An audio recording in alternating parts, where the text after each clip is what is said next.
అమ్మాయి ప్రేమ పార్ట్ 3.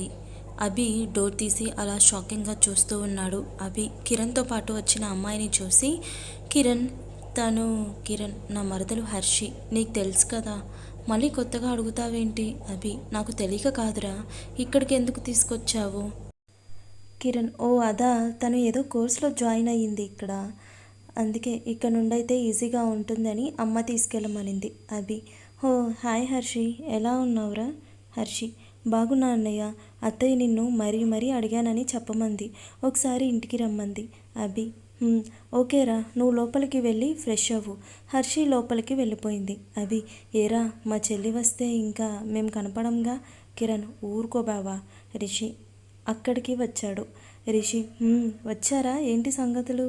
అభి మీ బ్రదర్ నీకు మర్దల్ని తెచ్చాడు. రిషి హర్షిని తీసుకువచ్చా. కిరణ్ సిగ్గుపడుతూ ఉంటాడు. రిషి అయ్య బాబోయ్ సిగ్గే. అభి రిషి కలిసి కిరణ్ని ఆట పట్టించారు. కిరణ్ ఇంకా చాలా ఆపండి. రిషి సరే, తనని ఇంటికి తీసుకురా, సర్యు దగ్గరికి, కొంచెం ఫ్రీగా ఉంటుంది తనకి. కిరణ్ సరే. హర్షి కిందకి వస్తే తనని రిషికి పరిచయం చేశాడు. రిషి కొంచెం సేపు మాట్లాడి ఇంటికి వెళ్ళిపోయాడు. అభి అవునరా, నేను ఎన్ని రోజుల నుండి విరాట్ వాళ్ళ అందరితో కలిసిపోయా కానీ వాళ్ళ చెల్లిని అసలు చూడలేదురా. కిరణ్ అయితే పదరా, ఇప్పుడు హర్షి నేను వెళ్తున్నాము. అభి సరే పద అని కిరణ్ వాళ్ళతో కలిసి వెళ్ళాడు. సరియు ఇంట్లో. Kiran hi everyone. రిషి చేసింది చాలే కానీ లోపలికి రా. వైషు హర్షిని చూసి ఎవరు తను అని అడుగుతాడు. రిషి నేను చెప్తా, తను మన మరదలు. అర్జున్ ఆలోచిస్తాడు. వైషు హర్షినా? రిషి ఎస్. కిరణ్ అందరినీ పరిచయం చేశాడు. హర్షి కూడా అందరితో మాట్లాడుతుంది. కిరణ్ సరియు ఎక్కడా కనిపించట్లేదు. విరాట్ తనకి హెల్త్ బాగాలేదు, రెస్ట్ తీసుకుంటుంది. కిరణ్ ఓ సరే, మేము వెళ్తాము, తర్వాత వస్తాం. రిషి ఏమైంది, కాసేపు ఉండవచ్చు కదా. అభి తర్వాత వస్తాం రిషి, కొంచెం వర్క్ ఉంది. విరాట్ ఓకే. విరాట్ సరియు రూమ్కి వెళ్ళి చూడగా సరియు అప్పుడే నిద్ర లేచి ఫ్రెష్ అయ్యి సోఫాలో కూర్చుంది. విరాట్ ఎలా ఉందిరా ఇప్పుడు? సరియు పర్లేదన్నయ్య, నువ్వు వర్క్ చేసుకో వెళ్ళి. విరాట్ నాకు తెలీదా, ఎవ్రీ మంత్ చూస్తున్నాగా. సరియు ఏం మాట్లాడలేదు. విరాట్ మనసులో అసలు అంత పెయిన్ ఎలా భరిస్తారో మీరు, నిజంగా ఆడవాళ్ళు చాలా గ్రేట్. ఎందుకు సొసైటీలో అందరూ గర్ల్స్ ప్రాబ్లమ్స్ని సీక్రెట్గా ఉంచుతారు? అది ఒక న్యాచురల్ కాజ్, దానికి దాచేయాల్సిన అవసరం ఏముంది? మీ ఇంట్లో ఒక అమ్మాయి అబ్బాయి ఉంటే ఆ అమ్మాయి ప్రాబ్లం ఆ అబ్బాయికి అర్థమయ్యేటట్టు చెప్పండి. తనకి ఎలా చూసుకోవాలి, తను ఆ టైంలో ఎలా ఉంటుంది అని, అంతేకాని దాచకండి. ఇంకొక విషయం, సమాజం అర్థం చేసుకోవడం లేదు అంటారు. ఫస్ట్ మీరు మీ ఇంట్లో వాళ్ళని అర్థం చేసుకోమని చెప్పండి, అప్పుడు సమాజం కూడా అర్థం చేసుకుంటుంది. అంటే మనం ఇంతే ఉంటాము, అందరూ మారాలి ఎలాగా? సరియుని దగ్గరికి తీసుకొని వడిలో పడుకోబెట్టుకొని తల నిమురుతూ ఉంటాడు. విరాట్ సరియు కిరణ్ వాళ్ళ మర్దల్ని తీసుకువచ్చాడు, నువ్వు పడుకున్నావని వెళ్ళిపోయారు. సరియు అయ్యో అవునా, లేపొచ్చు కదా, వాళ్ళు ఏమనుకున్నారో ఏమో. విరాట్ ఏమనుకోరులేరా, తను కూడా బాగా మాట్లాడుతుంది, చాలా మంచిది సరియు. అలా విరాట్ కబుర్లు చెప్తుంటే సరియు విరాట్ వాడిలో నిద్రపోయింది. అలా ఒక 2 days గడిచేసరికి సరియు హర్షి కూడా మంచి ఫ్రెండ్స్ అయ్యారు. నెక్స్ట్ డే బంద్ కారణంగా అందరూ ఇంటి దగ్గరే ఉన్నారు. అండ్ మన ఆపరేషన్ మిస్ ఎక్స్ స్టార్ట్ చేయబోతున్నారు. అదే అండి రిషి గారి లవర్ గురించి. విరాట్ రే ఇదిగో నీ వెడ్డింగ్ ఇన్విటేషన్, ఆ అమ్మాయికి ఫార్వర్డ్ చేయి. రిషి నువ్వు అసలు సూపర్ అన్నయ్య. వైషు నిజంగా లక్ష్మి పిన్ని పిక్ ఫుల్ మోడ్రన్గా ఉంది. అర్జున్ అవును, తెలిసిన వాళ్ళే గుర్తుపట్టడం కష్టం, ఆ అమ్మాయి ఈజీగా నమ్మేస్తుంది. సరియు యూ ప్రొసీడ్ బ్రదర్, ఇంకా మనం ట్రేస్ చేద్దామా? All okay. రిషి ఆ అమ్మాయికి పిక్ పంపించాడు. వాళ్ళు అనుకున్నట్టుగా ఆ అమ్మాయి కాల్ చేసింది. ఆ అమ్మాయి ఓయ్ ఏంటిది? రిషి నా పెళ్ళి. ఆ అమ్మాయి కుదరదు, నువ్వు నన్నే పెళ్లి చేసుకోవాలి. రిషి ఓయ్ 4 రోజుల్లో నా పెళ్ళంటే నువ్వేంటి ఇలా మాట్లాడుతున్నావు? ఆ అమ్మాయి రిషి ఒక్కసారి నా మాట వినవా please, I love you. Rishi నేను నిన్ను లవ్ చేయట్లేదు. ఆ అమ్మాయి ఓకే రిషి, ఇంకా నేను నిన్ను డిస్టర్బ్ చేయను, నువ్వు హ్యాపీగా ఉండడం కావాలి నాకు, ఇప్పటిదాకా నిన్ను ఇబ్బంది పెట్టినందుకు sorry. I love you Rishi, నేను నీకు ఇంకా ఒక మెమరీలో ఉండిపోతాను, నాకు అది చాలు. అప్పటికే తన గొంతు వణకటం అందరూ గమనించారు. బాయ్ అని ఫోన్ కట్ చేసింది. రిషి మనసులో ఏంటి ఇది ఇలా మాట్లాడేసి కట్ చేసింది. వామ్మో, ఇప్పుడు ఫుల్గా దూరిపోయింది నాలో. దీనిని వెంటనే కనిపెట్టాలి. I love you rowdy baby. సరియు ఏంటన్నగారు తెగ ఆలోచిస్తున్నారు? రిషి ఏం లేదురా. వైషు నిజంగా ఏం లేదా? రిషి అంటే అది అర్జున్. అది రిషి. తను నన్ను నిజంగానే లవ్ చేస్తుందేమో అనిపిస్తుంది. సరియు వైషు అర్జున్ ఇంకా ఇంకేం ఏంట్రా? వైషు అబ్బో మనవాడు సిగ్గుపడుతున్నాడుగా. అందరూ నవ్వుకున్నారు. విరాట్ యాహూ రే, ఇదిగో ఆ అమ్మాయి డీటెయిల్స్ దొరికాయి. ఆ అమ్మాయి పేరు లయ. ఇదిగో అడ్రస్. సరియు వావ్ సూపర్ అన్నయ్య, పదండి వెళ్దాం అని అందరూ బయలుదేరి ఆ అడ్రస్కి వెళ్లారు. రిషి కాలింగ్ బెల్ కొట్టి నిలబడ్డాడు. ఒక నడి వయసు ఆమె వచ్చి డోర్ తీసింది. మేబీ ఆ అమ్మాయి వాళ్ళ అమ్మ అనుకుంటా. రిషి ఏదో చెప్పే లోపల ఆమె రిషిని చూసి, నందిని నువ్వు రిషి కదరా బాబు, లోపలికి రా అని లోపలికి పిలిచి సోఫాలో కూర్చోబెట్టి వాళ్ళ హస్బెండ్ని పిలిచింది. రాజ్ ఏంటి నందు, ఎవరు వచ్చారు? నందిని వచ్చి, మీరే చూడండి. రాజ్ బయటకు వచ్చి చూసి, హాయ్ రిషి, బాగున్నావా బాబు? ఇంకా మన సరియు బ్యాచ్ అంతా షాక్లో అలానే ఉండిపోయారు. ఏం మాట్లాడాలో వాళ్ళకి తెలియలేదు. సరియు మా రిషి మీకు తెలుసా? ఈలోపు నందిని జ్యూస్ తీసుకువచ్చి అందరికీ ఇచ్చింది. విరాట్ అంకుల్, రిషి ఎలా తెలుసు మీకు? రాజ్ ఒక్క నిమిషం మౌనం తర్వాత మాట్లాడడం మొదలుపెట్టాడు. నేను ఒక బ్యాంక్లో మేనేజర్గా వర్క్ చేస్తాను. నా భార్య నందిని హౌస్ వైఫ్. నాకు ఒకే ఒక కూతురు లయ. ఎవరి కోసం అయితే మీరు వచ్చారో. సరియు బ్యాచ్ అందరూ చాలా ఇంట్రెస్టింగ్గా వింటూ ఉంటారు. మేము విజయవాడ వచ్చి 3 years అవుతుంది. లయ విజయవాడ వచ్చిన కొత్తలో ఒకసారి షాపింగ్కి వెళ్ళింది వాళ్ళ అమ్మకి శారీ కొనడానికి. లయ చాలా నిదానం అండ్ చాలా కన్ఫ్యూజన్ అవుతుంది. సో అలా తను వాళ్ళ అమ్మకి చీరలు చూస్తున్నప్పుడు తనకి ఏది తీసుకోవాలో తెలియక ఆలోచిస్తుంటే మే ఐ హెల్ప్ యూ అని వినపడ్డ వైపు తిరిగి చూస్తుంది. అది మన రిషి గారి వాయిస్. Shopping mall. రిషి ఏంటమ్మా అసలు మీ షాపింగ్ గోలా? ప్రియా అయిపోయింది ఆగరా. రిషి పో నువ్వు ఎప్పుడు ఇంతే అని చైర్లో కూర్చున్నాడు. అప్పుడే ఒక అమ్మాయిని చూశాడు. తను ఎంతసేపటికి ఏం తీసుకోవాలో తెలియక ఆలోచిస్తుంది. రిషి ఆ అమ్మాయి దగ్గరికి వెళ్ళి మే ఐ హెల్ప్ యూ అని అడుగుతాడు. లయ భయపడి నో థ్యాంక్స్ అంటుంది. రిషి పర్లేదులే ఆగండి, నేను చూస్తా. శారీ ఎవరికి? లయ మా మదర్కి. రిషి మీకేం నచ్చలేదా ఇక్కడ వాటిల్లో? లయ నాకు అన్నీ నచ్చాయి, కానీ ఏం తీసుకోవాలో తెలియట్లేదు అంటుంది అమాయకంగా. రిషి ఒకసారి మీ కళ్ళు మూసి ఈ శారీలో మీ అమ్మ ఎలా ఉంటుందో ఇమాజిన్ చేయండి.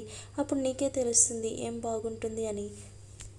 లయ రిషి చెప్పినట్టు ఆలోచించి ఒక శారీ తీసుకుంటుంది అండ్ రిషికి థ్యాంక్స్ చెప్పి వెళ్ళిపోతుంది.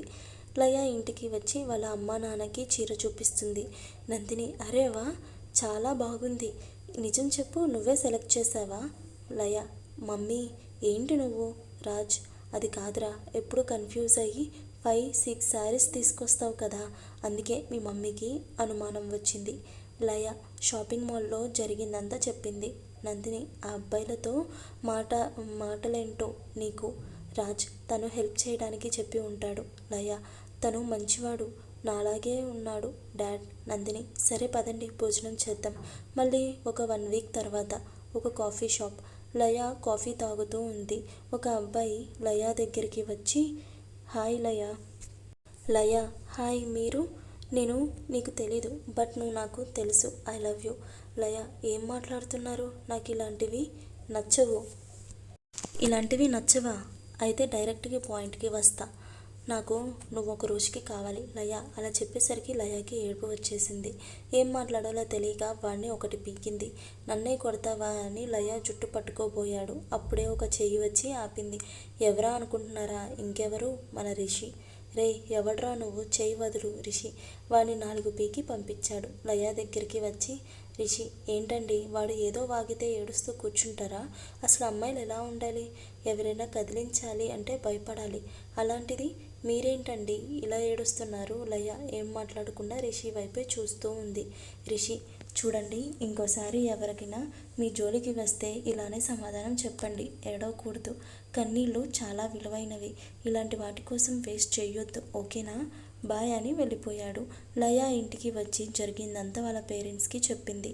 అలా చెప్తున్నప్పుడు లయలో మార్పు వాళ్ళు గమనించారు. అలా అప్పటి నుండి నిన్ను తను ఫాలో చేస్తూనే ఉంది. నువ్వు ఎక్కడికి వెళ్తే అక్కడికి తను వచ్చేది. దూరం నుంచే నిన్ను చూసుకొని మురిసిపోయేది. ఒక 1 మంత్ బ్యాక్ నీ ఫోన్ నెంబర్ తనకి దొరికింది. అలా నీకు కాల్ చేయడం, ఆ ఫోన్లో నువ్వు మాట్లాడిన మాటలే తనకి ఎర్లీ మార్నింగ్ సుప్రభాతం. ఇప్పుడు నిన్ను ఇలా చూస్తే తను చాలా హ్యాపీ ఫీల్ అయ్యిద్ది అని అందరి వైపు చూశాడు. రిషి కళ్ళల్లో నీళ్లు. ఇంతలా నన్ను లవ్ చేసిందా? సర్యు అండ్ బ్యాచ్ కళ్ళల్లో ఆనందం. రిషిని ఇంతగా ప్రేమించే అమ్మాయి వచ్చిందని. సర్యు, అంకుల్ లయ ఎక్కడుంది? రాజ్, పైన రూమ్లో ఉంది. మార్నింగ్ నుంచి కిందకు రాలేదు. సర్యు వాళ్ళ అందరికీ అర్థమైంది తను బాధపడుతుంది అని. వాళ్ళ మీద వాళ్ళకి కోపం వచ్చి ఇలా చేసినందుకు సర్యు రిషి భుజం మీద చేయి వేసి, రిషి అంకుల్ నేను తనని కలవచ్చా? రాజ్, తప్పకుండా పైన ఉంది, వెళ్ళు బాబు. రిషి పైకి వెళ్ళి లయ రూమ్ డోర్ కొట్టాడు. లయ, నాకు ఆకలిగా లేదు, నేను తర్వాత వస్తాను, కిందకు ప్లీజ్. రిషి, నన్ను చూసి చెప్పు ఆ మాట. లయ వెంటనే లేచి డోర్ ఓపెన్ చేసి షాక్ అయి చూస్తూ ఉండిపోయింది. ఇది కళ నిజమా అని. రిషి, లోపలికి రావచ్చా? లయ ఇంకా షాకింగ్గా చూస్తూ దారికి అడ్డం జరిగింది. రిషి ఆ రూమ్ అంతా అలానే చూస్తూ ఉన్నాడు. తను ఏదో కొత్త ప్రపంచంలోకి అడుగు పెడుతున్నట్టు చూస్తున్నాడు. ఎందుకంటే ఆ రూమ్ నిండా తన ఫొటోస్, తను నవ్వుతున్నప్పుడు, చదువుతున్నప్పుడు ఇలా చాలా పిక్స్ ఉన్నాయి.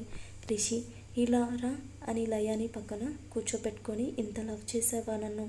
మరి నా దగ్గరకు ఎందుకు రాలేదు? లయ, ఒకసారి మీ దగ్గరికి వచ్చి మాట్లాడిన తర్వాత మీరు నో అంటే మీకు దూరంగా ఉండడం నా వల్ల కాదు. అందుకనే నేను మీ దగ్గరికి రాలేదు. రిషి, ఫోన్లో పిక్స్ పెట్టి అలా బెదిరించడం లయ అంటే మీరు అబద్ధం చెప్తున్నారు అనుకొని అలా చేశాను. అందుకే తర్వాత మీకు కాల్ చేయాలంటే భయం వేసింది. రిషి, మరి ఇప్పుడు నన్ను మర్చిపోతావా? రిషి అలా అన్నప్పుడు లయ కళ్ళల్లో నీళ్లు రిషి గమనించాడు. లయ, మర్చిపోవడం అంటే చాలా కష్టం, అది జరగని పని, కానీ మిమ్మల్ని డిస్టర్బ్ చేయను అని ప్రామిస్ చేస్తుంది. రిషి, మరి నేను డిస్టర్బ్ అయితే? లయ, నేను మీకు కనిపించకుండా దూరంగా వెళ్ళిపోతా. రిషి, ఆల్రెడీ డిస్టర్బ్ అయితే? ఇంకా లయకి ఏం అర్థం కానట్టు ఫేస్ పెడుతుంది. రిషి, అవును, చాలా డిస్టర్బ్ అయ్యాను. ఫస్ట్ నువ్వు ఐ లవ్ యూ చెప్పినప్పుడు డిస్టర్బ్ అయ్యాను. ఫోన్లో నీ వేడుపు విన్నప్పుడు డిస్టర్బ్ అయ్యాను. నువ్వు నన్ను ఎంత ప్రేమించావో తెలిసి డిస్టర్బ్ అయ్యాను.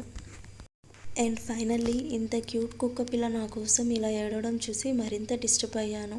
ఇంకా లయకి ఏమర్థం కాలేదు. రిషి మోకాలపై కూర్చొని లయ చేతిని తన చేతిలోకి తీసుకొని, ఐ లవ్ యూ లయ, ఇది చాలా చిన్న మాట, నాకు జీవితాంతం తోడుంటావా? లయ కూడా మోకాలపై రిషి ఎదురుగా కూర్చొని తనని గట్టిగా హగ్ చేసుకుంటుంది. అలా వాళ్ళు కాసేపు టైం స్పెండ్ చేసి కిందకి వచ్చి అందరినీ ఇంట్రడ్యూస్ చేస్తారు. లయ అందరితో చాలా చక్కగా మాట్లాడుతుంది. రిషి, అంకుల్, ఆంటీ, లయ మీకు ఒక విషయం చెప్పాలి, అందరూ వింటున్నారు. రిషి, అది ఏ అమ్మాయి అయినా తన లవర్కి కానీ హస్బెండ్కి కానీ తనే ఫస్ట్ ప్రిఫరెన్స్ ఇవ్వాలి అనుకుంటుంది.